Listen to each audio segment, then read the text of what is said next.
Class 9th, we are again focusing on the same chapter, study of gas law, and in that we have the last topic, gas equation was left. And I have already mentioned you about the two laws, and we have discussed about the different values for your temperature, pressures, and volumes. We have discussed on STPs and NTPs, absolute temperature also we have discussed.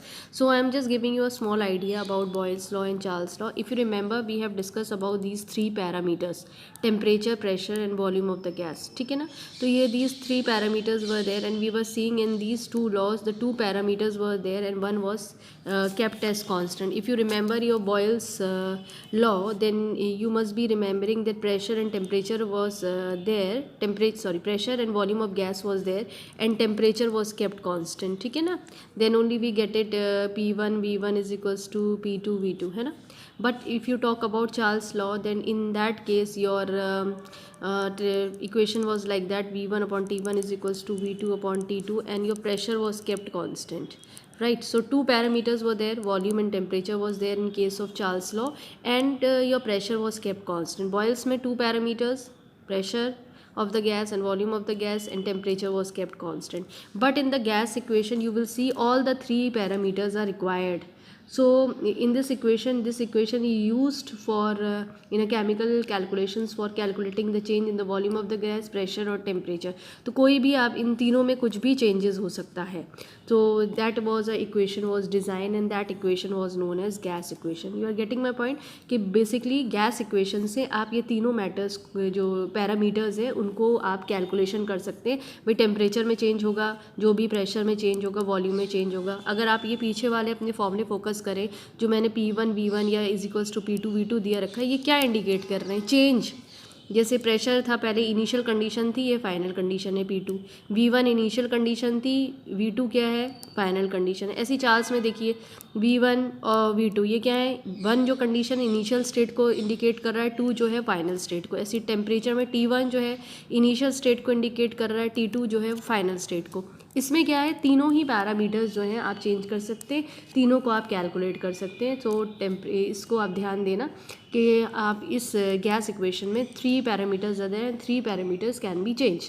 So there is a definition given for the gas equation. You can see the gas equation is an equation used in the chemical calculation for calculating the change in the volume of gases when pressure and temperatures both undergoes a change, thereby given a simultaneous effects of change of temperature and pressure of the volume of a gas mass of a dry gas. ठीक है, तो ये condition है कि ये जो तीनों parameters हैं चेंज, ये बुक जो हम यूज़ कर रहे हैं वो विराफ दलाल की है, उसमें ये डेफिनेशन दी रखी है. तो डेफिनेशन आपकी यहाँ से यहाँ तक अगर आए बोर्ड में तो आप यही स्टेटमेंट्स लिख दीजिएगा. ठीक है, अब हम थोड़ा सा देखते हैं that how this particular gas equation can be calculated. ठीक है, सबसे पहली बात इसका डेरिवेशन देखें. ये जो गैस इक्वेशन है बेसिकली थोड़ा सा इसे ध्यान देना, गैस इक्वेशन आपकी कब बनेगी? जब आप बॉयल्स लॉ और चार्ल्स लॉ को मर्ज कर देंगे. ठीक है, ये दोनों लॉज जब मर्ज हो जाएंगी तो आपकी क्या बन जाएगी? गैस इक्वेशन में. तो दोनों लॉज का अपना इंपॉर्टेंस है, दोनों लॉज आपको रिक्वायर्ड है. ठीक है, तो let's talk about once again. ठीक है, इन दोनों को मर्ज करके कौन सी इक्वेशन बनेगी? गैस इक्वेशन बनेगी आपकी. तो let's talk about Boyle's law. So in case of Boyle's law, if you remember that volume for at a constant temperature, the volume of the gas was inversely proportional to the pressure. If you remember, volume of a gas was inversely proportional to the pressure of the gas. ठीक है, और ये कब condition थी? constant, single T है, constant temperature पर. ठीक है, यानी हमने क्या एक लिखी? at constant temperature volume of a gas varies inversely, है ना, उल्टा है ना, ये प्रेशर उल्टा है इसका, inversely to the pressure. ठीक है, तो कब हुआ ये कंडीशन? जब टेम्परेचर आपने कांस्टेंट रखा तो वॉल्यूम जो था वो इनवर्सली प्रोपोर्शनल हुआ आपका प्रेशर का. मतलब वॉल्यूम और प्रेशर इन्वर्सली प्रोपोर्शनल है. मतलब अगर वॉल्यूम इंक्रीज़ करेगा तो प्रेशर डिक्रीज़ करेगा, या वॉल्यूम डिक्रीज़ करेगा तो प्रेशर इन्वर्सली का मतलब यही होता है. ठीक है, तो ये आपका बॉयल्स लॉ है. ठीक है, अब आपका अगर आप चार्ल्स लॉ को अप्लाई करें अकॉर्डिंग टू बॉयल्स लॉ था। अगर आप चार्ल्स लॉ को आप रिलेट करें तो चार्ल्स लॉ में आपका pressure was kept constant, so what you write down at constant pressure the volume of a gas varies directly to the absolute temperature। ठीक है, ठीक। तो वॉल्यूम जो है वो directly proportional to absolute temperature. तो ये चार्ल्स लॉ। अब बेसिकली आप क्या करें, ये दोनों जो आपने लॉज अपने डिज़ाइन करें इन्हें कंबाइन कर दीजिए। तो कंबाइन में क्या होगा, क्योंकि देखो अगर आप अपना बॉयल्स देखो तो बॉयल्स में आपने क्या देखा था, V is inversely proportional to one upon P. और चार्ल्स लॉ आप देखते हैं तो चार्ल्स लॉ आपका क्या था, V is directly proportional to T। यहाँ क्या चीज़ कांस्टेंट थी, constant was your temperature and over here the constant condition was your pressure। ठीक है, अब ये दोनों combined on combining the two laws, इन दोनों लॉज को आप जोड़ दीजिए, कंबाइनिंग द टू लॉज। ठीक है, तो आपने जब कंबाइन करा तो उस कंडीशन में भाई वी सेम है, V की एक तो प्रोपोर्शनल है आपकी 1/P है, डायरेक्टली प्रोपोर्शनल टेम्परेचर पे है। ठीक है, तो ये सब ये इन्वर्सली प्रोपोर्शनल है, डायरेक्टली प्रोपोर्शनल है। तो आपके पास ये बेसिकली क्या आपकी जनरेट हो रही है गैस इक्वेशन। तो V इज इक्वल्स टू आप लगेंगे K कांस्टेंट इनटू T/P। भाई इक्वल हटाएंगे तो कुछ ना कुछ कांस्टेंट आपके पास आएगा।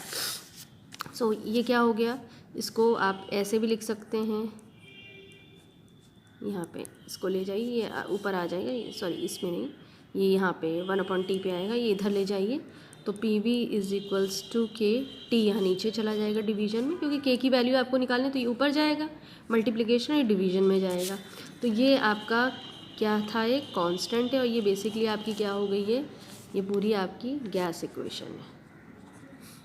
ठीक है, अब सोचो इनिशियल कंडीशन या ओरिजिनल प्रेशर वॉल्यूम अगर हम इसको चेंज करते तो ये फॉर्मूला निकल के आएगा P1V1/T1 is equals to P2V2/T2। ये याद रखना, इसमें कोई चीज़ कांस्टेंट नहीं है, क्योंकि प्रेशर में भी चेंज आ रहा है, वॉल्यूम में भी चेंज आ रहा है और टेम्परेचर में भी चेंज आ रहा है। ठीक है ना, तो अब इसमें हमारे पास ये जो हमारा फॉर्मूला चेंज हुआ है, P1 क्या हो जाएगा हमारा, ये हमारा ओरिजिनल प्रेशर, इसको आप इनिशियल प्रेशर भी कह सकते हैं, कोई इशू नहीं है, जैसा बुक में दिया रखा हो, हर बुक्स का अलग है। V1 क्या है, ओरिजिनल उतार लीजिएगा, वॉल्यूम या इनिशियल वॉल्यूम। T1 क्या है आपका, ओरिजिनल टेम्परेचर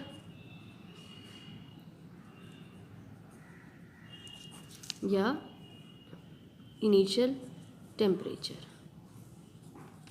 राइट। अब बेसिकली जो मैंने ओरिजिनल वर्ड लिखा है ये बेसिकली क्या है, original pressure of the gas, original volume of the gas, original temperature of the gas. यहाँ क्या है, initial pressure of the gas, initial volume of the gas, initial temperature of the gas. आप ये पूरी line लिख सकते हैं। So let's talk about other thing. Now let's see this V2 या P2 T2, ये basically final volume of the gas है, final pressure of the gas है, final temperature of the gas है। बेसिकली ये pressures या volume, इसको ये भी लिखते हैं, these are the pressure volumes and the temperatures under change condition, right? So when changes occurs, so this thing was happening. Now once again I am telling you, remember there are certain standard values given for the temperature and pressure, so please don't ignore it, क्योंकि इन सवालों में standard value हमारे पास आती है।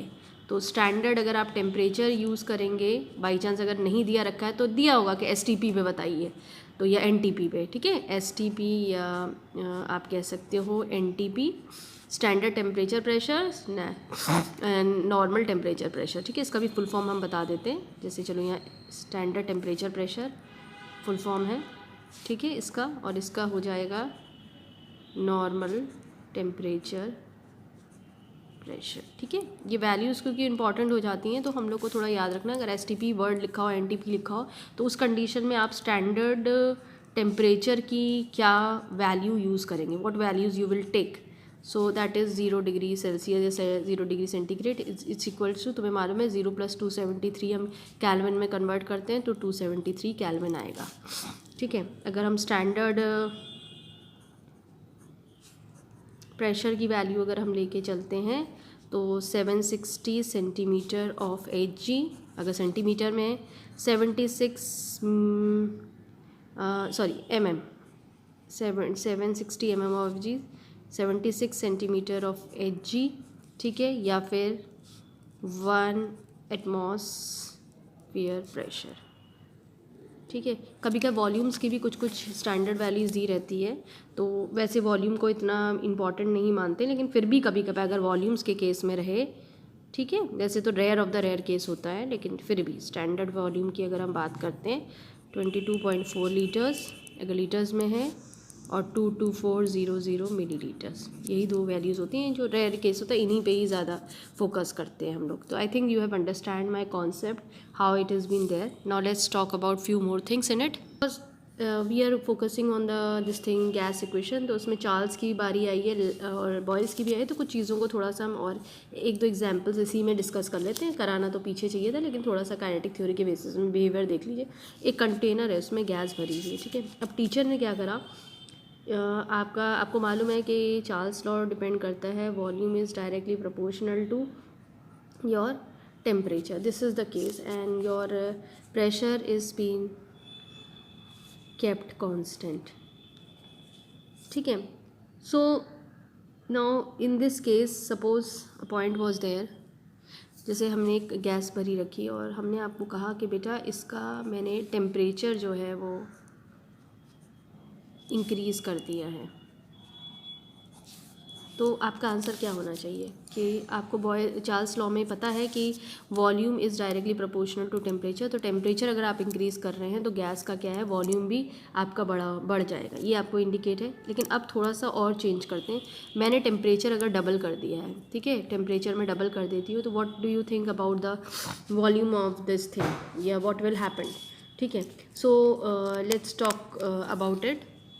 अब now let's talk about it. So one more thing you have to see, it's not only the matter of this thing। अब यहाँ पे टीचर ने बोल दिया है कि प्रेशर कांस्टेंट है, तो उस कंडीशन में you said that the volume was when the temperature was increase, then temperature was the temperature increases, volume also increases.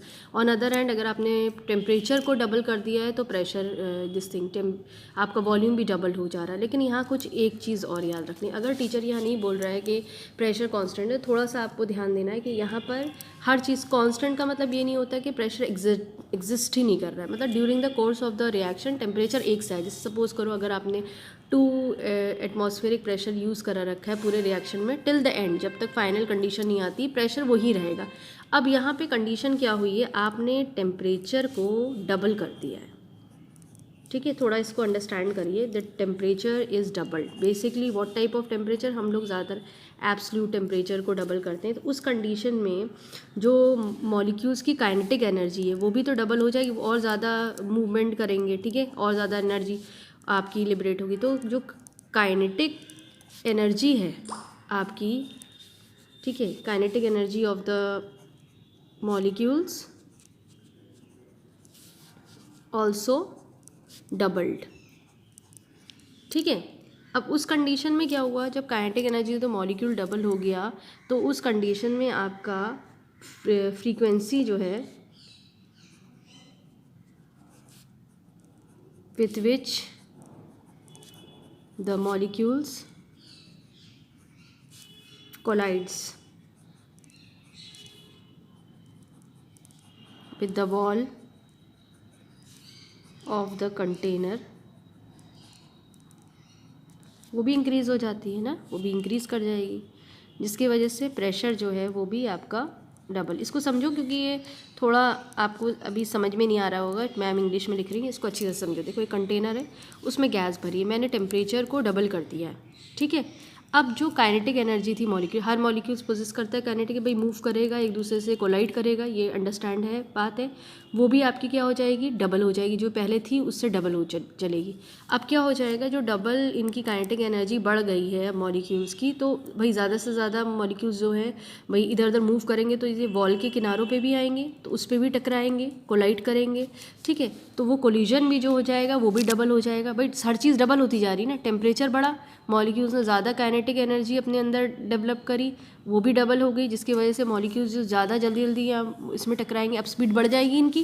भाई पहले सपोज करो 2 मॉलिक्यूल्स उस टेम्परेचर पे कोलाइड कर रहे थे, टेम्परेचर बढ़ाने में ज़्यादा मॉलिक्यूल्स कोलाइड करेंगे, मानने की बात है 10 करें, या चलो हम डबल करके चल रहे हैं, पहले 2 कोलाइड कर रहे हैं तो 4 कोलाइड्स करें, तो उस कंडीशन में कोलिजन रेट भी बढ़ गया, फ्रीक्वेंसी रेट भी बढ़ गई है, ठीक है, तो प्रेशर भी तो बढ़ जाएगा। अब वॉल पे भाई प्रेशर कब जनरेट होता है किसी गैस का, जब गैस जो है किसी वॉल पे टकराती है, ठीक है, उसके वजह से जो प्रेशर जनरेट होता है वही प्रेशर ऑफ द गैस होता है, तो वो भी तो आपका डबल हो जा रहा है। अब समझ में आई बात? तो when the temperature is been double, the kinetic energy of the molecules is also double, and the frequency, the rate initially they were colliding on the walls of the container, that is also increase, that is also double.